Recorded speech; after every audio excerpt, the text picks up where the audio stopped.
this thing. Welcome everybody to this Parks and Rec meeting, and we'll discuss how we're going to go forward in the future and what we're going to be looking at tonight here after I read this. Are we good, Camden? Yes. Okay. In accordance with resolution number 2020-07-20R, I have determined that conducting meetings of the Parks and Recreation Committee with an anchor location, such as the library conference room, presents a substantial risk to the health and safety of those who may be present there. The following are facts upon which this determination has been made. Utah has been in a declared state of emergency due to COVID-19 since March 6, 2020, a virus outbreak that has been recognized by the World Health Organization, federal and state and local leaders as a pandemic. The Centers for Disease Control and Prevention has stated that COVID-19 is easily spread from person to person between people who are in close contact with one another through respiratory droplets when an infected person coughs, sneezes, or talks. This virus can also be spread by people who are non-symptomatic. As reported by the Utah Department of Health, reported COVID-19 cases in Utah County continue to rise at a higher rate than reported rates for the state. Federal, state, and local authorities recommend that individuals limit public gatherings, wear face masks, and follow social distancing guidelines.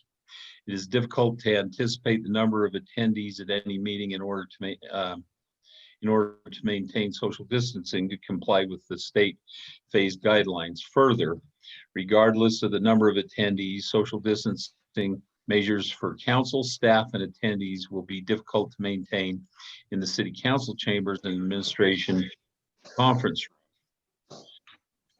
COVID-19 continues to pose an immediate health threat to the health, safety, and welfare of American Fork City residents. American Fork City can provide a way for the public to hear and view open portions of city council meetings and to provide a way to participate in public hearings.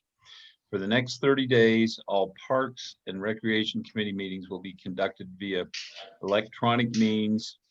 The meetings are broadcast live streamed and available at a later time at the address, the site address that I'm not going to read anyway, and it's dated the 29th day of September 2020.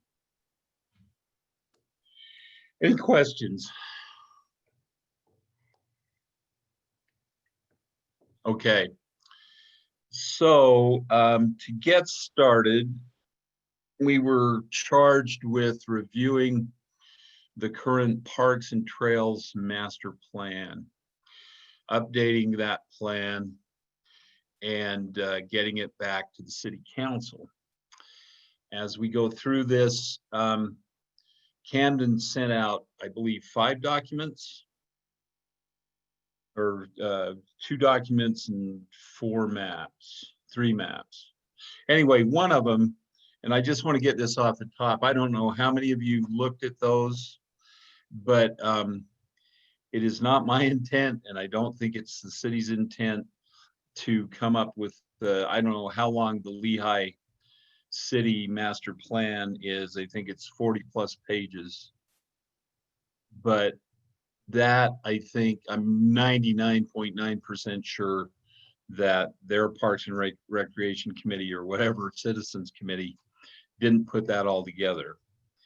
It did not. So yeah, so our intent is to go through the documents we've been provided, and although it's not called a master plan, I think the general plan that we reviewed and was discussed at the work session meeting of a couple of weeks ago is a good starting point to read through and see if there's things in there that we want to change. I also want to address the document that's the existing parks and open space, and then we can look at the map. And just for information, we don't have any minutes to approve because we did that before. I did attend a meeting that was sponsored by Councilman Shelton down in, and Peter was there. It was down at Mountain Meadows Park, the one park they do have on the south side of the freeway. And it was a citizens meeting. It addressed more than just parks and trails. And that was kind of only touched on at the end. And I appreciated Peter's remarks to Councilman Shelton as far as the commitment this committee's made to make sure that there's adequate park and open space down on that side of the city. Like I said, there were other things that they talked about. Not a lot of time was spent on parks, but I did have a couple approach me after, and they were very interested and excited to have more park space down on that side of the city. And you know, it's south of the freeway, and it's a pretty big divider there. There's only 2 roads through, directly through American Fork to get on that side. Well, 3 if you count Fifth East, but it's a pretty substantial task that we've been asked to do, but I think we can complete it if we're all committed, and we can find times over the next 4 to 6 weeks to get together and really hammer something out. Now, the Hey, last Scott. thing I'm going to say, yes, Scott, sorry to Yes, interrupt. Did you that's just get okay. the text? Someone is trying to get on, but they don't have a link. I'm not Oh. talented enough to send it, but somebody's trying to get on. Do we know who? It's Nathan Nye. Okay. Um, Let me resend him the email. I'll tell him to check his email.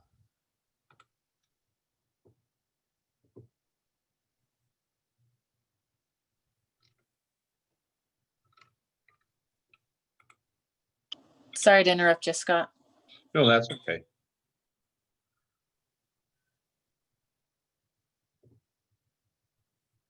All right. I told him to check his email too. All right. So also, just so you know, after the meeting, I think the city's aware of the person that Rob Shelton and I don't have his name in front of me, but he owns some land down by the lake near the boat harbor that he's. Say what? Last name of Kester. Yeah, Kester, thank you. Anyway, he's got land he wants to discuss with somebody from the city.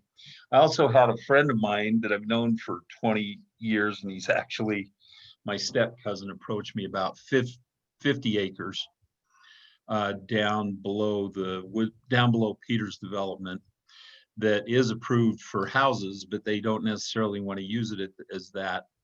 And they're longtime residents, I mean, historic residents of American Fork. So there is an opportunity to look at that and have maybe approach them about, you know, some opportunities to not only purchase the land, but to donate some with things we've talked about before that we can't do on our own, but the city could take over and look at negotiating with them. So has everybody had a chance to review the, let's see, I hope you can still see me, but the American Fork City Parks Element 2020 update? I looked at it, but I wouldn't say that I saw it. We'll say that.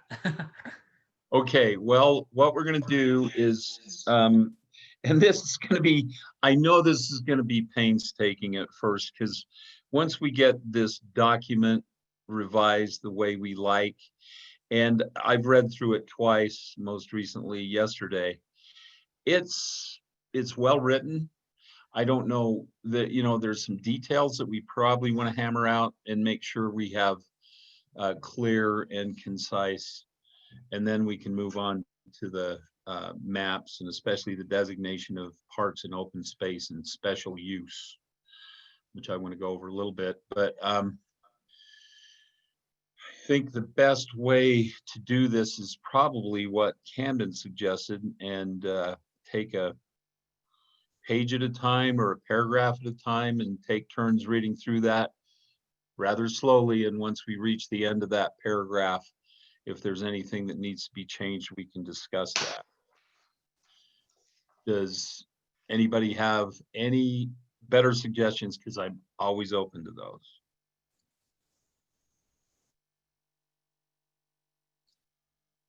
Sounds good to me. I think it's probably the only way we're going to be able to go through it thoroughly is to do it that way. Okay, so since I'm the chairperson and I had to read that COVID thing, I'll ask somebody else to start. I will take a turn though. You want me to put it up on the screen? Yeah, that'd be great.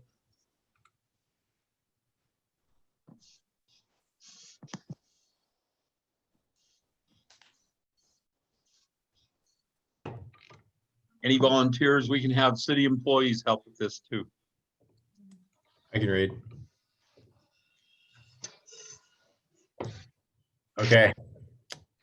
The parks element of the general plan is intended to serve as a framework for the city as it considers future open space / park issues. These recommendations form the policy basis for future park decisions. Parks. American Fork is a city of families. The 2010 census indicates that 63.1% of all households in American Fork have children under the age of 18. The city's park system provides a variety of experiences to all residents of the city. Residents can watch a game of baseball at Art Dive Park, golf at the Fox Hollow course, or hold a family picnic under the large trees at Rotary Park. The city's parks appeal to citizens of all ages. Throughout the recent past, the city has exhibited an ability to provide residents with urban conveniences while maintaining a rural atmosphere. Citizens familiar with past planning decisions realize that this balancing act has not happened by accident. As early as the 1970s, the city identified acquiring land for park space as a community priority. In the years that followed, the city developed and adopted land use policies designed to provide parks and recreation fields for residents to enjoy. As the area continues to grow and vacant parcels are developed, the challenge to maintain American Fork as a city of parks and open spaces increases. This parks element reinforces the city's commitment to community parks. This document includes open space preservation and park development strategies designed to enhance the community's character and maintain the existing residential quality of life. Do we want to stop there and discuss anything? Are there any questions or clarifications that need to be made? Probably So I not. highlighted in yellow, and I can keep highlighting in the yellow areas that we know we need to update. I think we need to look for kind of updated figures on the census data, but otherwise I hadn't made any changes.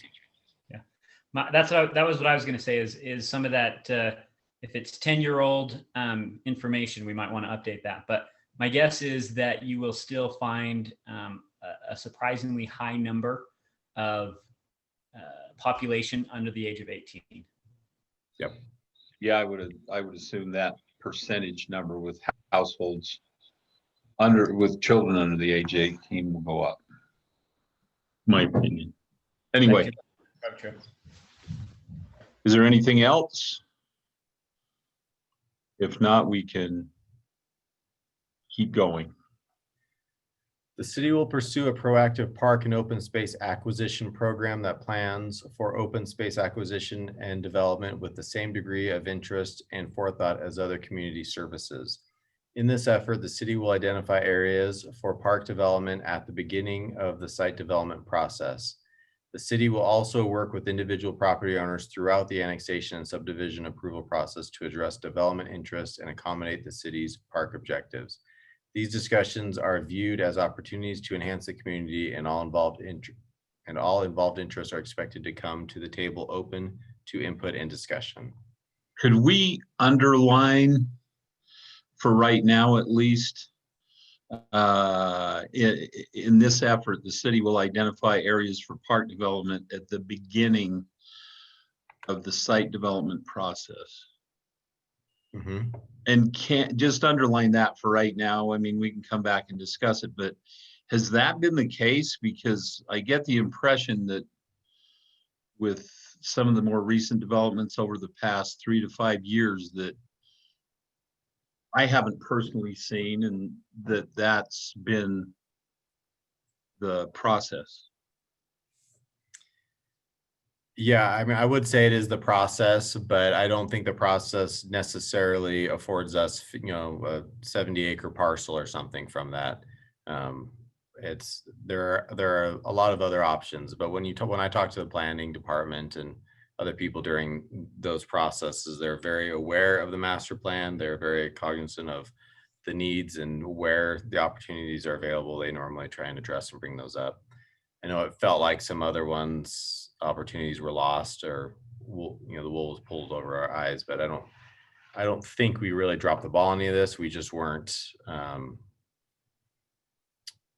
working towards, or it wasn't realistic to expect maybe the space at the magnitude we're realizing we need.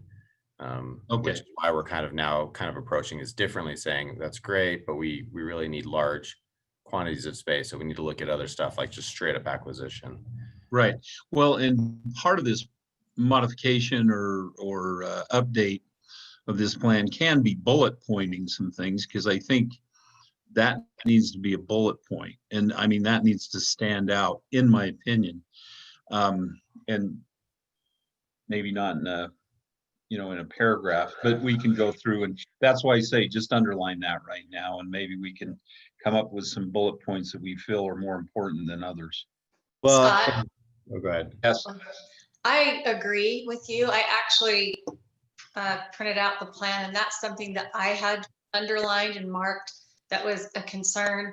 As I understand that the first document of this master plan that I received was, I think it was done in 2015. And Yeah. is that right? Okay. That's what we're revising. Yeah.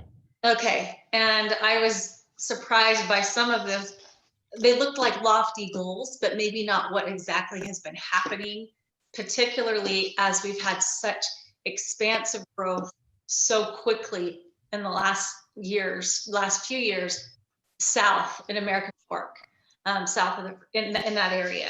And so that was a concern that I had. That's one of the things I marked. So I couldn't agree more, Scott, with what you said, and need to emphasize that, or just make sure that it's something that's being handled. Okay, thanks. Yeah. Yeah, it does seem that hasn't been being looked at, and we're very far behind on that aspect. Or underestimated, like you said, Camden. Yeah. The amount of space. Yeah. And it's great that we're doing it now. This is the time to do it. It's, I'm glad we are. So. Okay. All right. And then do you want to finish that page and we'll have somebody else read? Sure. Citizens support park designs that are conducive to passive recreational activities such as walking or jogging, and are also interested in developing nature trails and outdoor education opportunities in areas that contain unique natural environments or features. Could we just, since we identified in that little short paragraph, conducive to passive recreational activities such as walking or jogging, I think there should be an additional statement similar that says citizens support park designs that are conducive to active recreational activities such as sports. I don't know what else to add. Anybody have any ideas? But I think there just needs to be included. Well, yeah, I mean, we have, if you think about the disc golf that we have at Art Dye, and even the trails that go through when people ride bikes through trails, or the disc golf is a very active, pickleball is a very active thing. It's not really a passive recreation. And we want to add that to a lot of our parks, hopefully in the near future. So. Right. And I we agree. have a lot of youth sports too that take place in almost all the parks. Something that other cities I'm noticing happening more is they're forming more challenging type of bike trails, just dirted single track trails, and I'm not sure that we have a good space for that, but certainly if we could accomplish some of those things, I think that would be on something we're looking at. Yeah, right. And that would be different than developing nature trails.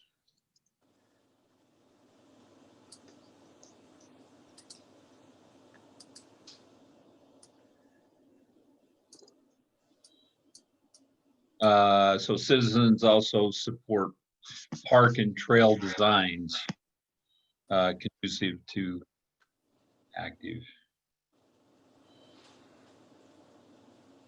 Mirrors the other Scott? statement, maybe. Yes. Is it this Is that right? you, Nathan? Oh, Yep. I Scott, got that was Nathan. me. I was asking if you're okay with the sentence. No, I was gonna say add citizens and then before also, or after also. Let's see, no, citizens also support and then put park designs that are conducive to active. And then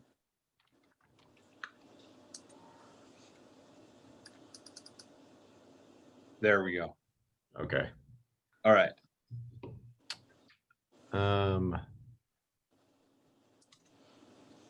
Is Mitchell a family member to Rosanna? I just have someone in the Yes. waiting room. Okay. Yes. That's Rosanna. Hi, Rosanna.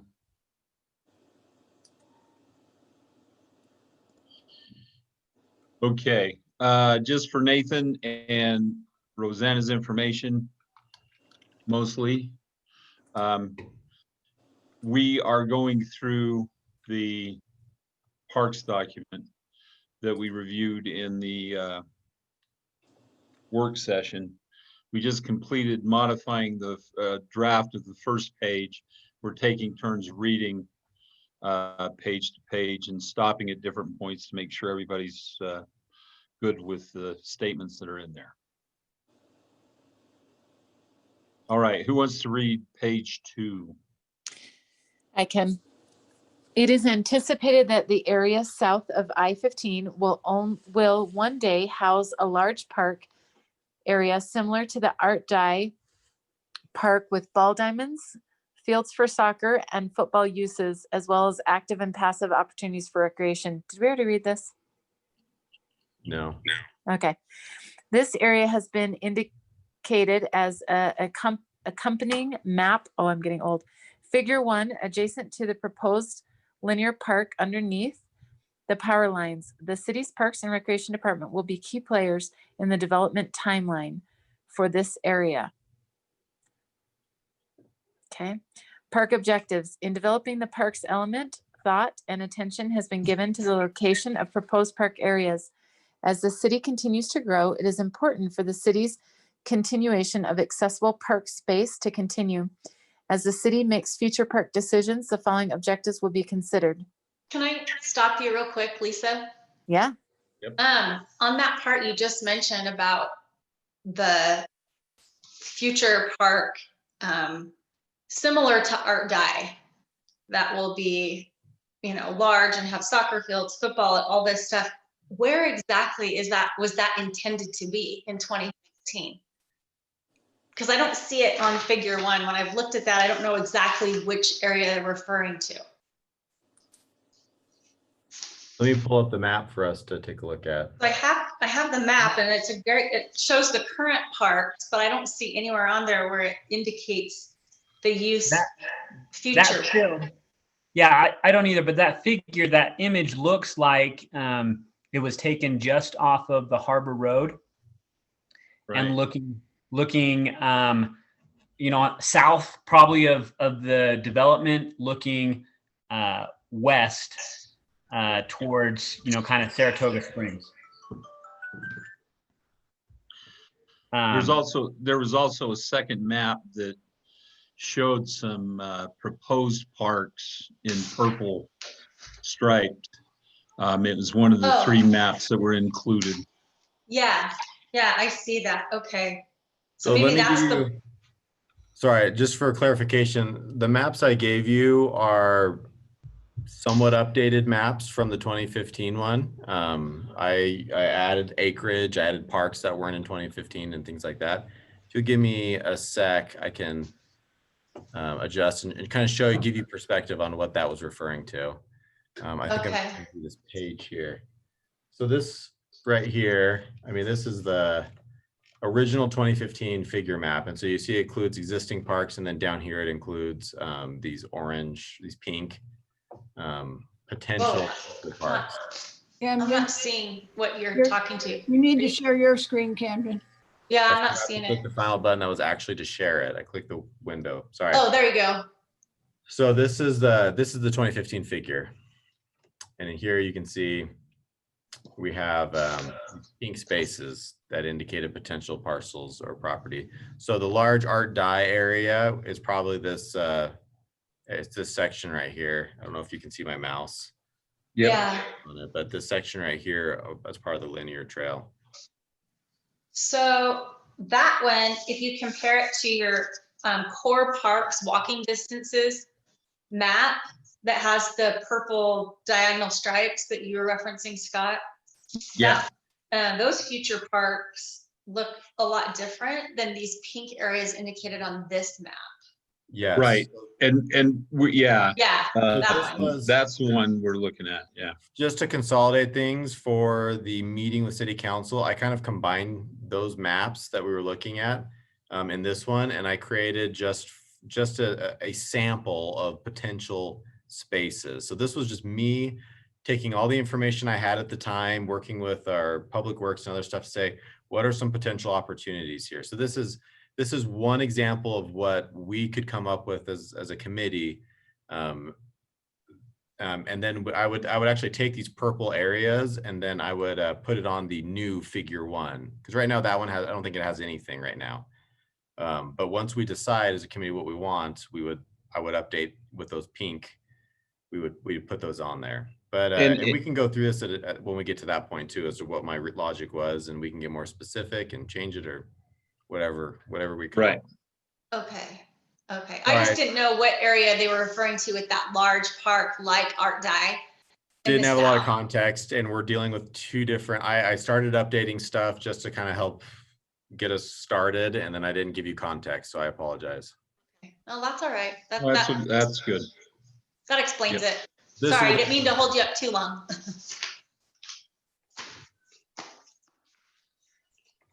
Okay, so we got to the bullet points, right? Yeah. Okay.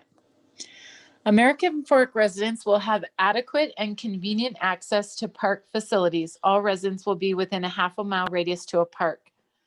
So Camden, did we decide that that's not being met yet, or that we think it is? Well, it's not quite a yes or no. It's a what percent of the population meets that, and I think we're doing pretty good with the north side, and I think with strategic placement based off where we want to put the future ones, we can still be really good. And so I that's another one where I layered on top of all the other map information when I showed Okay. it. So Just on a this note one- on that one, the convenient access. I think that's an issue to some of our parks, especially up on the north side by the temple. Yes. A thought. Yeah, I know you guys have mentioned that. I think they're just going relative to, and I haven't dug into this, but whatever the National Recreation Parks Association standard was, apparently one of their levels of service metrics is half-mile distance with maybe a quarter-mile ideal. But yeah, I like on this map, you're talking about this area right here. Yeah, Right, this area. correct. Which this is one of the spaces I know, like there was just a gap in this whole area, and so I chose this, but maybe if it's possible to get another one up there, we would. Okay. But that's why you can see in the Hey, theoretical Scott. parts I added Yeah. the walking space, the walking distance coverage. Yeah, Nathan? No, sorry, this is Derek. Oh, Chime in real Derek, quick. yes. Hi, One Derek. of the things, maybe if we do get some extra time, that has changed a little bit is the half-mile radius. It's shifted a little bit where people aren't as apt just to send their kids to the park. and say, hey, just go to the park. It's changed more where it's more of a destination park where you load the kids in the car or you all jump on bikes and head to the park together, mainly out of safety and things like that. So that standard has changed a little bit where it's not necessarily, it's more like Camden said, you try to have a percentage within distance of a park, but you also have larger parks that people can gather at rather than a bunch of little pocket parks like we used to do. Right. Well, So and I maybe think just a there's, note. you know, on this map that we're looking at right now, Robinson kind of appears to be kind of a pocket park, but there, you know, there's some advantages to both, and I understand the problems that that poses. But there's a park kind of, it's south of Pioneer Crossing, and it's in a residential area. I think the track that they have going around it is pretty close to a quarter mile, probably a little less. But it has a pavilion, it has a playground, it has a pickleball court, and then it has a large grassy area. And it's not that big, but it's nice because I'm pretty sure those families send their kids to the park because it's local, it's not giant, it doesn't have a baseball field, but it does have the track that kids can ride their, you know, paved track that their kids can ride their bike around, has a pavilion, it has the pickleball courts. And so there's, Yeah, so that would be an example. That would be an example of what, rather than a couple of pocket parks like the developer proposed, we said, no, we want a bigger park. Let's bring it all together so it's something people are more likely to come use. And so that one ended up being, you know, that's an example I think that you mentioned of making usable parks. well, and I'll send some, if, you know, I don't want to get into what Lehigh does a lot because they have a lot more open space than American Fork has access to. But, you know, I pulled up their map just to identify the name of the park. And there is a picture if you look up on Google, but anyway, I'll send that to you. And it's, I used to drive by it all the time when I was headed over to the YSA church, but it's just, it's not huge. It's probably about the same, I'd say. What's Rotary Park acreage? I can't remember, like 10, 15 acres. Yeah, I can tell you in a second. Oh, it's on the other handout. Yep. Yeah, so it's not as big as where's Rotary? Yeah, it's not as big as Rotary. But anyway, I mean, those are just things we can look at when we get to that point. I think we can, you know, go back and look at the bullet points and see if there was an update. At one time, didn't that figure say a quarter mile radius? I think in other places it brings up half mile and quarter mile. Even on this map, the darker green is quarter mile, the lighter green is half mile. Okay. We'll see. But I think that's one of the committee decisions is philosophically, what do we want to promote or advocate for? In an ideal setting, we'd have the regional parks we want and tons of pocket parks everywhere. But in a, I guess, fiscally restrictive setting, I think we kind of need to not choose one or the other, but be very calculated in how we do that. Right. And I also think the point that this document that we come up with, we obviously don't want change to go backwards, but there needs to be room for additions, I guess, not additions that would take away from parks, but, you know, depending on the demographic and the population change and all sorts of things that could happen, is that there's room to add to it and enhance it, not necessarily take away from it and not meet the goals that we're trying to reach, if that makes sense. Mm-hmm. Anyway. So how about the walking distance? To just kind of summarize it, I mean, Derek's kind of saying there's a cultural shift away from that standard as being a significant measuring stick or something we need to toe the line to. However, there's value in principle and in having it, just making sure that something's always close by. Do we want to keep that as our standard? Do we want to still be mentioning that and developing or locating parcels with the radius information in mind? I don't know how I feel about that. I think I have to agree with Derek that I feel like the trend is going more towards having a bigger park that's an attraction that's going to draw you there. And maybe it's a stage of life thing, because when you have small children, a little pocket park is fine because all they need is to have a little playground set and they're fine.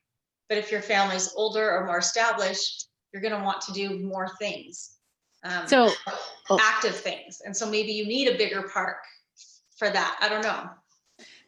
So I was going to add to where we live, we have Hunter Park, which not only has 2 playgrounds, it has some picnic areas where you see moms with little kids, but we have the sledding hill. They have all of that open space where teams go and practice. Like Melissa said, and probably like Derek is pointing out, it's a whole family, a whole generational park. You look at Martin Park has a playground, but it also has open space where we play sports. They have the basketball, our only basketball outdoor area. So I think you're right that maybe nowadays they don't send them as much, but I do think a lot of teenagers that are not in that gap of little kids or maybe to that 12-year-old stage, the 12-year-olds and up, they go play ball all the time. They take footballs down to Hunter, they take footballs down to Martin and basketballs, and they play without parents. So maybe a happy medium where you have parks where families could come with little kids and also some open areas for more activities. And again, by no means is what I put together on this map like my recommendation, but I think I would agree. I would agree with you guys, and I tried to strike that balance in where I place these for a couple of reasons. But we've got quite a few big ones and a couple small ones, and it overall kind of gives us basically the coverage we want distance-wise for the whole community. Right. Well, and I guess think, go ahead. no, you go ahead. I was just gonna say one more thing. Down at Hindley, down at Hindley's awesome. We use it as a moneymaker for the city. We rent it out to nukes. They use it all the time. But then I think what would be great for us to do is to look at some of those areas that have no playground, right? It's just open space. Maybe we add a playground, or maybe we add a bathroom if possible, which I know is hard. But some of those bigger ones, especially ones that we rent out for revenue that don't have facilities, bathroom facilities, I think that would be a great thing to add. Yes.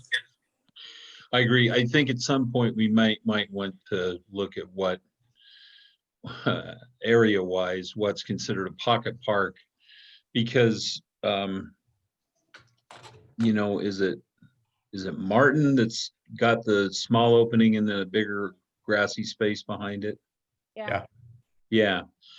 I don't know, that to me would be a fairly large pocket park, but it seemed like a pocket park.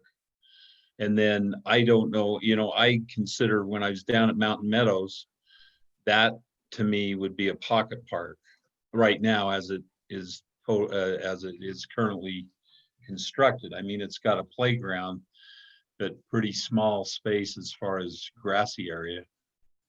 I don't know. And maybe that's something that we can look at when we get further through the document.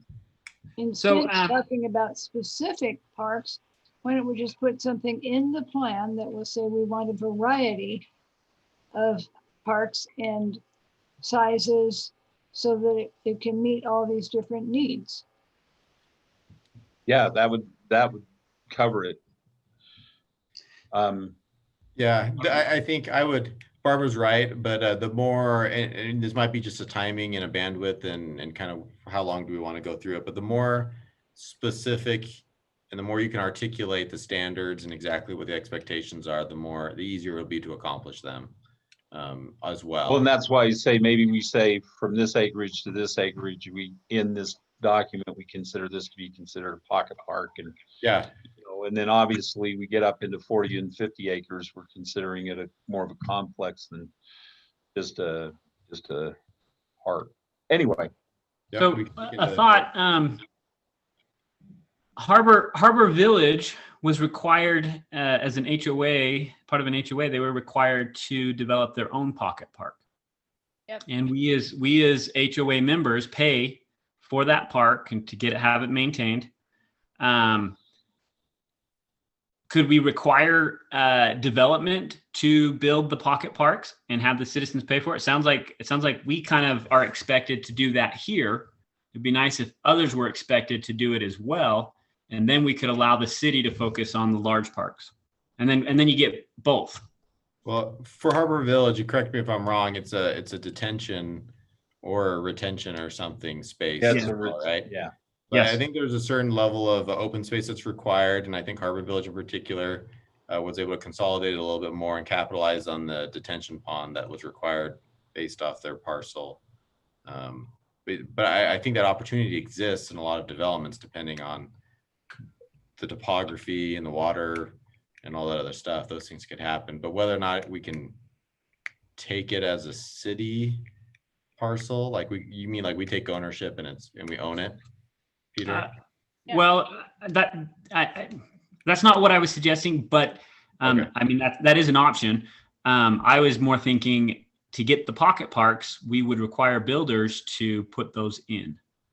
Right. Um, I would have to agree with him because I look up here, kind of by the temple, you have Val Vista, and then you have all of this green area right here, up by the temple, and there's land there that's undeveloped. So can we not, within the planning and commission, make that a requirement for the builders? I mean, it's easier to say, hey, if you're going to build here, we want you to make a pocket park. Yeah, I mean, and it's not developed. It's not fully developed. There's still lots of land there. So it's not too late for us to have maybe, I mean, who does that? Who says, okay, if you're going to plan here, if you're going to plan on building here, let's require them to make a pocket park. right. Why? who does- Clark. No, I'm sorry. Clark hit on that briefly in our work session meeting, and he brought up that back in I think he said the last time they did that was in the 90s, and there was an ordinance or some kind of resolution or some kind of rule that stated that you build this facility and you have to have some kind of acreage of park space, that they were required at least to do the grass, lawn, curb, gutter, whatever. And then he said, but it was hard, and then we went a total different direction. So I don't know what the city had in place then, but I agree that was probably better than what we have now as far as. Now we don't have anything, like Right. people are building and we're not requiring them to build any. And once again, I just feel they're natural parks. All of these parks here in the Northwest, those were natural parks. And some of them were built by the builders, I mean, but we're not doing that. And I just think, just like what Peter says, why aren't we requiring builders to do that? Like, where's that ordinance? What happened to that ordinance? And then I think it would be great to do some big parks that we concentrate as a city on, rather than these. And I feel the pocket parks are essential, especially when there's no other recreational community park nearby, like up here by the temple, there's nothing. I mean, all of that is surrounded by big, busy roads. That's like a pocket of no easy recreational access. Barbara, can you give your input from city council why we're not doing that with builders? Because we've been asking that for years from our city council. To my knowledge, they're still doing the same thing. The ordinance requires them either to donate the land or to pay the fee. Harbor Village did both, or at least we have that retention park area. And it's like a pocket park, and it's also used as a retention area for water. and we also paid impact fee. Yeah, So maybe that wasn't quite right. I don't know. Maybe things are wrong there and should be fixed. I don't know. well, maybe it's a balance between those. You pay a portion of this and a portion of that. But I would maybe be surprised if our impact fees were lessened. Oh. That would be interesting to know, though. I would like to know that. once upon a time, many years ago, the home builders were complaining that our impact fees were so high. So we did a study. It turns out they were not high enough. So we increased them. So Yeah, and they, actually, Rob, you were there, Peter. I don't know if you were there when he talked about this, but at one point in 2008 or 2009, 10, after the housing bubble blew up, the city had to pay back the Home Builders Association because the impact fees were higher than they actually were for that year. yeah, you And have that's when they, go ahead, what? I was just going to say, you have to keep those studies very professional and very current. Right. And They're he reversible, also, reversible for the builder, but not the city. yeah, right. That's what Peter and I heard from, it's reversible for the builders, but not for the city. So the city can't go back and sue the builders to say, you know, we haven't been charging enough in fees, Right. in impact fees. So we need those increased. Anyway, so they can't back pay us, but we have to pay them back if they're too high. Which if we fought it hard enough, I think we might be surprised, but that's a separate discussion. Right. And then we get into politics, and after last night, I don't know if I want to be involved in that. Anyway, But we're the ones that May- set the fees. So if they're too low, it's our fault. right. And I think there's a study in place to get those updated soon. And Barbara, hopefully as city council, the focus will be on, we're about ready to build out in AF. So Yeah. hopefully we can quickly look to the future and hold builders accountable. And like we're doing now, get this plan in place and have it stuck to it. Yeah. Right. You'll see that on the city website. It's very prominent that the impact fees are being considered. And I have a Yep. question. When is the Vineyard Connector supposed to be built? It's undetermined. do you have a So- crystal ball? So do we know the exact route of that? What if we plan on an area for a park and then the county decides that that's where the road is going to go through? I think it's indicated on one of the maps, So kind of. So this is another issue that's pretty complicated as it involves a lot of government entities, stakeholders, and different timelines. I think UDOT has given a hypothetical layout for it, but they admit that they don't have any property, that it's subject to a lot of review, design, and updates, and they've got a statewide plan of schedule of when they're going to be, doing road projects, and it's going to be over 50 years and not start for another 20 or 30 years. And then the reality is, and this happens in other areas, is that by the time they're ready to do it, that area has already developed. And so then they often will just change their route to fit in with the current most up-to-date development, growth, and other stuff. So the short answer and kind of where we're heading with this is we're kind of designing or charting our own course as a city by choosing where we're allowing development to happen and where we're kind of designating the Vineyard Connector to go, in expectation that when UDOT comes around and they're finally ready to do it in 10, 15, 20 years or whatever they decide, they'll come back and say, well, looks like we're going to be taking this route now, and this will be it. That's actually Okay. a similar thing to what Lehigh did with the Pioneer Crossing, actually. That was not the original intended space by UDOT, but it became such once they were ready to do it. So what you have on the map is where American Fork wants it to be? Yep, that's, Then- sorry, I'm trying to pull it up again. That's where we're recommending it. And we it's not like we're just choosing this for ourselves and we haven't communicated. We've been very transparent and active in communicating with UDOT these expectations. And I think UDOT even owns a couple parcels that follow along this. It's more on the south side. And the real the real change opportunity is on the west side, whether it curves up and goes to Pioneer Crossing or stays west and follows along the lake. But this right now is for all intents and purposes, we can plan on this being it for right now. Yep. So I might be at fault for moving off path. I think we were talking about whether we wanted to do pocket parks, large parks. My feeling from listening to the group is I think there's still we recognize value in the pocket parks, but there is more value in the large parks. Yes. Yeah. And if I can add something to that, when I was looking through the levels of service, and this was at least 2015's data, this may be another metric that's no longer one that's active. But as you saw in the presentation of the council, we're very low on the acreage we need as a community per 1,000 people. Right. But we are actually, and I didn't bring this up or show up, but we're actually far above, at least in previous metrics on the number of parks per, I think it may be per 1,000 people as well.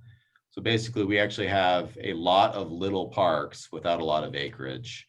And I think that speaks to just what Peter was saying. And I think what a lot of people are saying is probably the heavier value right now would probably be in large acreage parks. Okay, so right now, while we're on the topic, let's define large acreage parks. Because Rotary is a pretty good sized park and it's just under 10 acres. Well, how about this? I saw it in Lehigh's master plan, and I'm sure it's out there. What if I do some research for the next meeting and send it to you on whatever the national standard is, or the park categories? Like how do they define a pocket park or a neighborhood park or a community park? Oh, that'd be great. Maybe look at adopting those or including that in our plan. Not that Yeah, that'd be great. It shouldn't be our only basis of decision, but the smaller the park, the more expensive it is proportionately to maintain. Right. Yeah, I mean that's a consideration that at least I have on my back end. I shouldn't necessarily stop or dissuade the committee from where the goal is, but the more little stuff we have, the more mobilization cost it is and maintenance it is to take care of those things. Okay, let's go back to the document. Yep. So I would still like, I think moving forward, I think we are all on the same page. Let's let the city focus on the large parks, but I don't want to give up on the idea of requiring builders to do pocket parks. There's got to be a way to do that. They required it. Somehow it happened to us and we are paying for it. So I don't know why that can't be a similar situation for other people as well. Yeah, I think we should look into it. It's tough, none of us being in the development process or even around when the previous parks that we're using as our benchmark came to be, to know for sure exactly what was required or happened for those parks and exactly what we're doing, what the standards are here. Kind of as we talked about with the impact fees, what the city could exact from a development or developer 20, 30 years ago, I think was far more, we had far more opportunity to get something out of a developer than we do now. And the case in point is the impact fees, where they really stick it to us if they think we're going 1 penny over. And so most of them are not inclined to just give us space or to give things that they think that for whatever legal state or whatever rights that they have, they can wave at us. So I guess I think just more information, and that's one of the things I'm going to do is circle back with our planners and have ask that specific question and to Perfect. see what we can do or what may be legally prohibited. So just to clarify and make sure that we're all on the same page. Specifically, I'm not saying that the builder gives us pocket parks. I'm saying that the city requires the builder to make HOA pocket parks. Yes. Like they did to us. Yeah, and I'm going to ask him about both opportunities. I'm going to see what can be done. Peter? It's a field that I'm not familiar with, so I want to know more. Well, in the first Yeah. place, not everybody lives in an HOA. But Peter, where do you live? What's the name of your development? I can look Harbor up. Village. Harbor Okay. Village. And Barbara, you're right. Not everyone does live in an HOA. But my observation is that I haven't really seen any new development in American Fork that is not part of an HOA. Now, maybe I'm wrong there. There obviously are some homes, but the large bulk of these developments are done with HOAs. Up by our place, there's not. In the northwest corner in Mitchell Farms, that's not an HOA. Yeah, we're not an HOA either, and I'm near Hunter Park. Yeah. Is that new development? It's more common in new development. It What's is. new? And- Define new. New development. I Okay, don't know well, what the how year about cutoff down is, by it would be even 500 more. West? And new is anything within the last 5 years. Okay. So general new construction is HOA. Because they're not built, there's very few, like up by us, Melissa, you Mhm. have that new development in Sunset Hills, part of First. Yeah, it's right by me. Yeah. Yeah, and those are big new homes, but Hunter Park covers those. But all of the building like down by 500 West or East, 500 East, all of those Mhm. townhomes or down by the Front Runner Station, all of that's HOA. Okay, got it. And so those HOA fees don't include green space or park space or open space? They do, Yeah, but you yeah, have we to have pay- the builder required to have it. Yeah. So we pay HOA fees that then maintain green space within our HOA. Like within your community, like a designated development? Yes. Yep. Okay, And that's the main thing we pay HOAs for. We don't have a lot. I mean, we don't have other expenses besides maintaining that space. Okay, so let's go through the bullet points. Let's finish the bullet point section and see if there's anything else that we want to change, and then we'll stop there and talk about future meetings. Okay, parks will provide users with a variety of experiences and opportunities. We already talked about that. Park development and acquisition efforts will be coordinated with other community services and land use planning efforts, which we've talked about, but that is crucial. That building and zoning, make sure these things are protected, really, our open space. Okay, public recreation areas will be designed to complement community education and health objectives, which I think is cool because even with the pickleball course down at Art Dye, we're advancing with the times. So Yep. that's good. Okay, park development will be a community effort, huge, get people to volunteer. Park identification, prioritization, acquisition, development, and maintenance programs will provide opportunities for citizens, businesses, and special interest groups to be involved, which we've talked about getting businesses and citizens. American Forks planning efforts will be coordinated with neighboring communities and Utah County. I don't know that we've ever done that.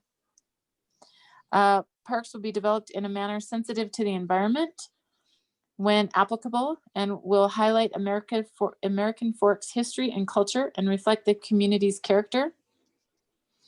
Parks will be identified, designed, developed, and maintained to meet future demands.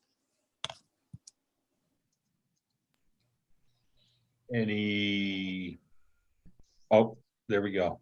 Why don't you finish the bullet points, Lisa? Okay, land acquisition for future parks will be considered as part of all annexation proposals. The city will pursue arrangements to utilize undevelopable land as public parks. I don't really know what that means. The city will pursue arrangements to utilize the undevelopable, well, how you know how to say it, land as public parks. That means you can't build a home on it, basically. like But is that like the wetlands? Yeah, That's an example of it. Yeah. okay. The city will, oh no, we just did that. Trail connections will be made between all new parks on the south side of I-15 and to the extent possible between existing parks elsewhere as the trails network is realized per bicycle and pedestrian master plan. So this is old and it was still talking about trails between parks, but I don't think we've really worked on that, at least for the south side. No, we have not. No, not on the south side. We don't have any new parks on the south side either. So No, No, but we, even like we talked about going to Rotary. yeah. Yep. okay. I know we started this meeting later and at this point, let's talk about future meetings. I don't know if, I don't want to get to the point where everybody's just kind of, okay, read it. Yeah, that's okay. And we've had some pretty lively discussion about what we've read through so far.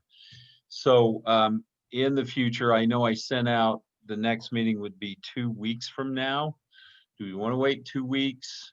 And what commitment does the committee have to going through some documents that Camden may forward us or information that Camden may forward us as we are trying to prepare for the next meeting, to come ready and to kind of push through a lot of this. I don't want to be neglectful of anything. On the other hand, I think everybody did a good job this time of getting through the things Camden sent for us to review, and we were all prepared. We all made some valuable contributions, but is that good with everybody if Camden can send some things out during the week or weeks before our next meeting? Yeah, And a commitment to go through those and, go over them and have good knowledge of them. yeah. Okay. Okay. And So what about the next meeting? when's the next meeting? Yeah, what about the next meeting? Do we want to wait 2 weeks? Or I'm pretty open now. I'm not busy in the evenings anymore, so. How fast how fast do we want to push through this? 8090 is mine. I think we want to do it fast. I think the city council wants it done fast as well. Are we asking, do we want to meet weekly or every other week? Is that the real is that the, what that? Yes, and being reasonable about time, because it is Camden that's going to do a lot of the work in preparation for the meetings, and not that he isn't willing, but and not that all of us aren't willing, but anyway, what kind of time schedule are we looking at? I mean, I think we could do this in 4 to 6 weeks if we met weekly. Well, is everyone okay with meeting next Wednesday? This is the first question. Yes. Is it going to be at 8 o'clock still? Is that going to be the time every week? That was the other part of the discussion there. I think youth soccer winds up this weekend. Am I right? I think a couple weekends. I think Yeah. right before fall break. Yeah, like 2. Okay, but then what about weeknight games? Are they back to just Saturdays now? Yeah, soccer is just Saturdays. Flag football is weekdays. Baseball is probably weekdays as well. But Okay, for me, I Yeah. just have flag football and soccer. okay. Would like Thursday So- night work? Yeah, Thursday night should work. Yeah, like around the same time is great. Well, I mean, what about like at Earlier? 6? So Yeah, are you well, October 8th? Yeah, I could do that. Yeah, October 8th won't work for me. My daughter's performing in a play that night. Yeah, And well, there's flag football games. Okay, so not Really? not Tuesday. Sorry, we're all enjoying the great recreation program of the city at our yes, wonderful parks, yes. Nothing wrong with which that. by the way, Art Dye is awesome for that. It really is. Thank you. So, Wednesday at 6 is out. Next Wednesday at 6. Is 8 too late for people in general? Or do you prefer later? Do you have little kids that you need to put to bed and you want to do a 9 to 10? No, What about 7? that would be better for me. So I would be can't. late. I would Yeah. be late. I have a flag football game. Yeah, me too. What about 7:30? No, That would work. ball game. Flag Yeah. football 6:30. I'm fine with 8, and we try to keep it to like an hour and a half. On the Great. And just keep it on Wednesday. Okay. Sure. There may be some weeks where I can't do it at that time, but for the most part I can. For the next few weeks, I probably can. Okay, so next week we're committed to Wednesday at 8. Yeah. Okay. Okay. And then just to clarify one other thing, so before that meeting, I'm going to be looking at if any national standard definitions for park sizes and what those entail. I'm going to be talking with our developer planners and stuff about requiring actual parks, whether we own or it's privately owned in development. I had that on my list, but I can help out if you need be. Oh, sure. Yeah. Well, yeah. Between you and me, I guess we can work Yeah. these out. Is there anything else that's kind of we need to do? I'm going to go through and see if there's any other metrics or data that needs to be updated and see if I can knock that stuff out too and send it your guys' way. But just, is there anything else we should be? Do we know a budget for this next year or in preparation for parks tax coming up? Anything we need to be working on for that? I mean, if we're going to start asking for trails or for land, do we know even a budget that we're able to use? Are we able to use those impact fees that are sitting there? We able to use them? Just real quick to address, part of the issue is, and it's hard to plan for something that you don't have. So we don't know what acreage, I mean, Camden's put some hypotheticals out there on the one map, but until we have the money and acquire land, it's hard to say what we're going to do with that. I know there is, depending on who you talk to, there's 3-point-something million that could be used for land acquisition, 5, like I said, depending on who you talk to. And then I don't know what the budget for the park tax looks like.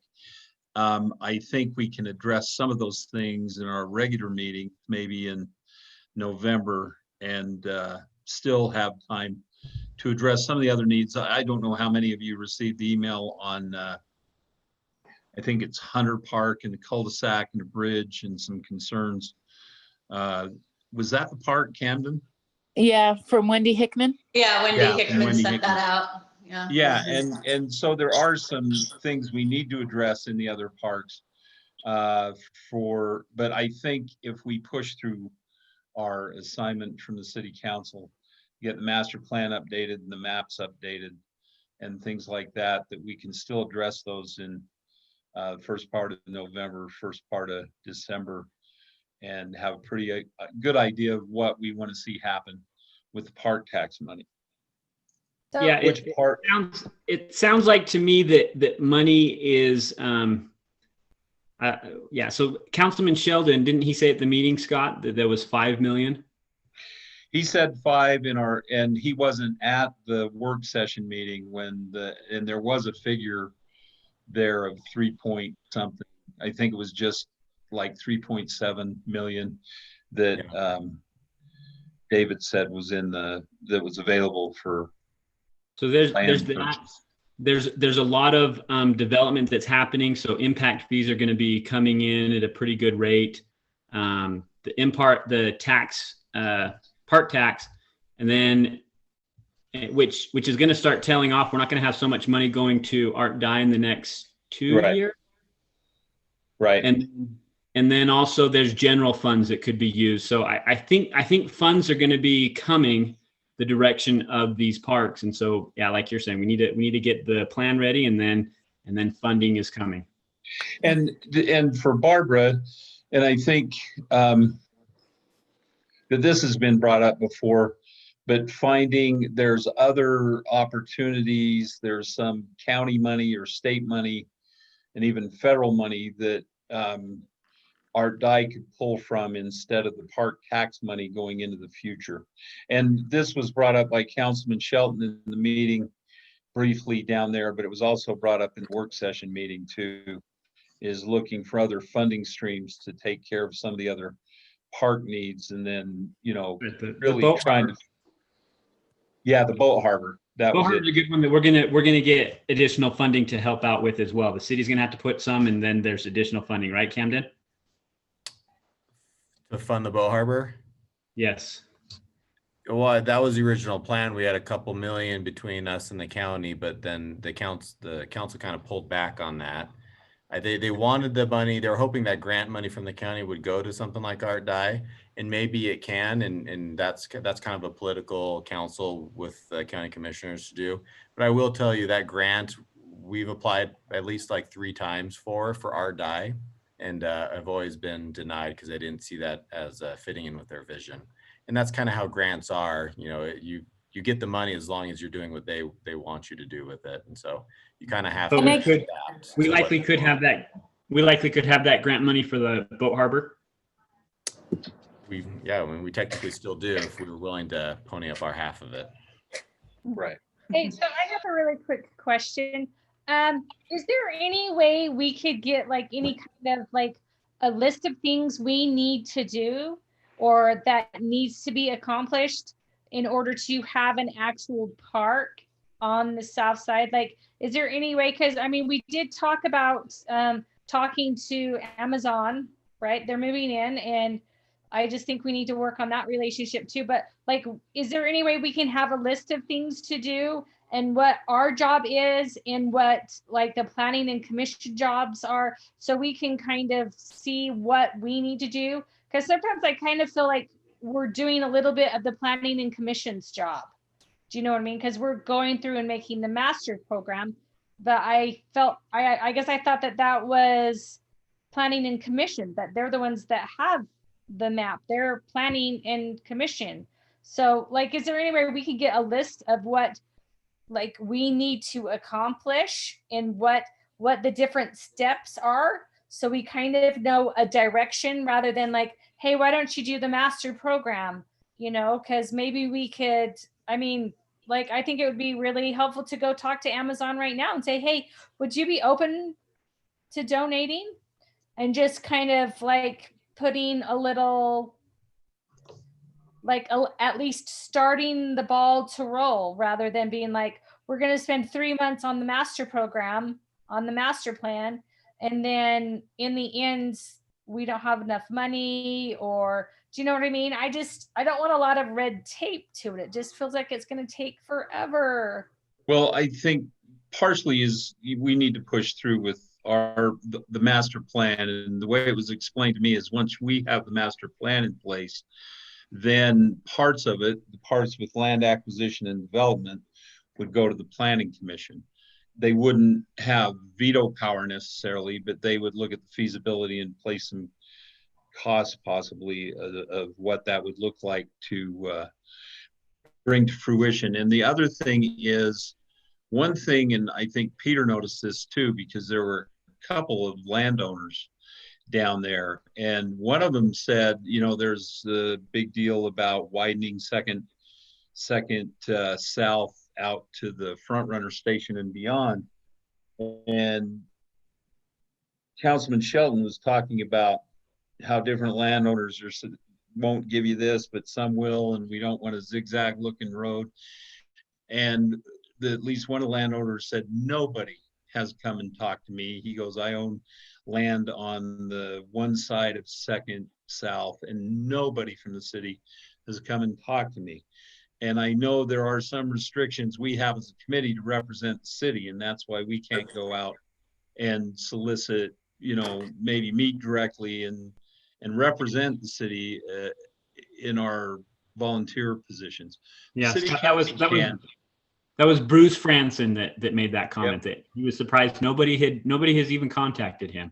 But Scott, Right. That's the problem. If we don't have a general budget or a general direction, how do you make a master plan? If you don't have an idea of what's reality. One thing, you've got to have your master plan in place that will help set the impact fees. That gets the money coming in. So basically, you need. Yeah, and the other thing is with this master plan, we can indicate phases where we want the first 2 or 3 years spent totally on the south side, but this is like a 10-year plan that we're putting together. And we, as a committee, are trying to predict what the future will be in 10 years and past, and making enough allotment for open space and especially park space to adequately serve the type of community and the type of people we want to have move to American Fork. And right now, we can't put a price tag on that. What we can do, though, is indicate that we want the first 2 or 3 or 4 years spent specifically on developing the south side parks, because there is a drastic, it's been an area that's been neglected for too long. And I think all of us on the committee realize that. But there can't be a price tag put on that. And we alone can't go to a property owner. I mean, I've known Bruce forever, and so he came and talked to me about the 50 acres they have, but nobody's talked to him about it. He said, I don't know what's going on, and it's the same with his property down along Second West. And I think that it's on the city council a little bit to approach property owners and whatever they're dealing with, as opposed to just 1 or 2 or just the problem areas. I don't know, but it was just surprising to me that nobody, because the Second South thing has been going on for a long time and nobody has talked to him, and he's one of the bigger property owners down there. So I think the city Said council that has. at the meeting at Mountain Meadow. Yes. Okay. Yes, and so I think the city council has some work to do with whatever liaisons. I don't think it has to be Barbara alone just because of her assignment to our committee, but and I think we got the city council's commitment that they're vested in this too. And they need to go out and talk to Amazon. They need to go out, even if it's just laying the groundwork to say, hey, I'm representing the city. We're looking at, expanding or purchasing property down on this side of the freeway, and we were just starting to lay some groundwork with what interest would you have as being a sponsor, or and having a plaque or some kind of recognition to help us with bringing these bigger parks into being. So I don't know. After that discussion, the thought I have is, could we and maybe this would be something that you could help us with, Camden, is could we prioritize these decisions, these things that need to be updated and make decisions on? If there are specific things that are holding us up from being able to go out and start acquiring the land, we should probably focus on those first, and then everything else can kind of fall into place. But if we get those decided, then we can go. So, I think they're wanting you to update the master plan as the first steps to do this. I think near the end of this Not just master pieces plan, of the update master we're plan. talking about. I know we're just reading text and we read the intro stuff and we're all like, yeah, that's fine. We care about parks and we want to ensure parks for the future. But we're going to start getting more and more specific as we go through this, to the point where we're identifying parcels, we're identifying specific locations. We're going to be putting dollar amounts associated with those, and we're basically creating the vision that we want as a committee, that we want to present to council and have them adopt too. And then with that, they can say, okay, now let's be strategic. And maybe they will have you be working with the committee to actually go and talking to these different entities and property owners and whatever that case may be. But whether it's this property owner we want to talk to about a first right of refusal, and this one we want to talk to about, and then maybe someone else will be working on wetland transfers for the wetlands next to Mountain Meadow. Those are kind of the specifics that once we feel like we know the exact parcels we're wanting to tackle, we'll be able to actually get into the weeds on those things as a committee and then with council. Sometimes it feels like maybe you guys are anxious to start hammering nails to build a house, but we kind of need to design the house first, and then we can start hammering the nails. I think is kind of the perspective that the council or the mayor was asking in the last meeting. Right, and with that point, we can overlay the little purple striped or pink striped areas that Camden threw in on the south side for some bigger parks. We can specifically overlay those on property we know like the property down by the lake, and then also Franson's, because he's, you know, he said that's there and they want it used and they're willing to negotiate. So we can overlay those areas that we know there's opportunities and just move those Yeah. around once we get to And that. yep, and I think that's the figure one we should be presenting to council, is we've kind of done that homework, we've done the research, we've maybe talked to people who have already been pretty open or expressed interest, and we've actually drawn the parcels down and have that. We have to be somewhat ambiguous in like the city council meetings, because when someone who is unaware of this finds out that their parcel is like delineated specifically as a park, sometimes it causes problems. Right, so we're good. Yeah, Well, we're we gonna can go work with as a what we committee to know, do it, but and when we're ready, we can present it. right. So I guess Anyway. let's just say, I think we're going down the right road right now. It may seem painstakingly long and bureaucratic and stuff, and it is to a degree, but I think you guys are committed to getting it done pretty quickly. We don't have a 70-page document like Lehigh. It's very doable. Right. I'll be working on doing as much of the data collection to help you guys with your decisions, but hopefully at the end of this, we'll kind of know exactly who's approaching who to talk about what, and in the effort to get parks on the south side. So with that, Camden, can you just send out this version of the updated document with whatever highlights and underlines and things that we've discussed? Yeah, yep, I'll send that out, and the other points I talked about. And if there's any other data I think I can get updated, I'll do that as well. Right, and I apologize if I've cut anybody off. If you might notice, my speech starts to slur at about 9:15, but anyway,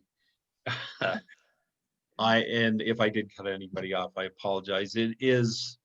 I've worked in government on the state side of things and deal with my own bureaucratic mess. And there are just some checks and balances built into government that seems like they are cumbersome and tedious sometimes. But then it makes what the city does, what the state does, transparent with anybody that wants to come in and say, you know, your cousin Vern did all the backhoe work on this city job and it wasn't bid right or whatever. Anyway, there's just some things built into government that are a pain, but they're there for a purpose, and we've got to kind of work with the situation. Anyway, anybody else have any comments or concerns? We're planning on meeting next Wednesday night at 8, same method. I was just gonna say, be very careful when you talk to anybody. Don't make any promises or anything. Just be very vague, whatever. The mayor said the other day that not even council members would necessarily be going out and talking to people. He wanted it very limited. Right. Well, and the other thing we're dealing with is a budget crunch, not just in AF, but everywhere else with the